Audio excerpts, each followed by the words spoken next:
হযরত ওসমান রাদিয়াল্লাহু তাআলা আনহু ধনী ছিলেন। হযরত আব্দুর রহমান ইবনে আউফ রাদিয়াল্লাহু তাআলা আনহু অনেক বড় ধনী ছিলেন। 100 উট ওই জামানায়, নবীজির জামানায়, নবীজির ইন্তেকালের পরে এক সালানে 100 উট বোঝাই মাল হযরত আব্দুর রহমান ইবনে আউফের মদিনার বাজারে সালান ঢুকতো, পাইকারি মাল আসতো 100 উটে করে। সেই যুগ, আজ থেকে 1300 বছর 1400 বছর আগে। আপনি বলেন তো কি পরিমাণ ধনী ছিলেন তিনি।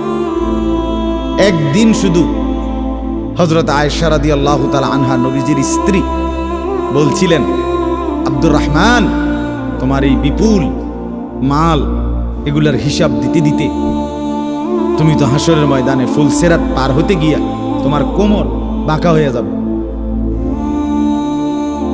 আমরা কিতাবে পড়ছি সাহাবী আব্দুর রহমান ইবনে আউফ, ওনার উট 100 উটের মাল মদিনার বাজারে পাইকারি চালান নামাইতেছিল। তখন উনি এই সময় শুনছে এই কথাইটা, ওনার কানে আসছে। সাথে সাথে সবাইকে ডেকে বলছে, ব্যবসায়ীদেরকে, বাজারের লোকদেরকে, তোমরা সবাই সাক্ষী থাকো।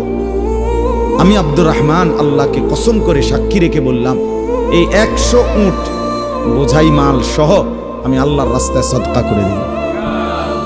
বিনিময়ে তবুও আমি কিয়ামতের দিন আখিরাতে ফুলসিরাত বাঁকা হইয়ে পার হইতে চাই না, সোজা হইয়া পার হইতে চাই।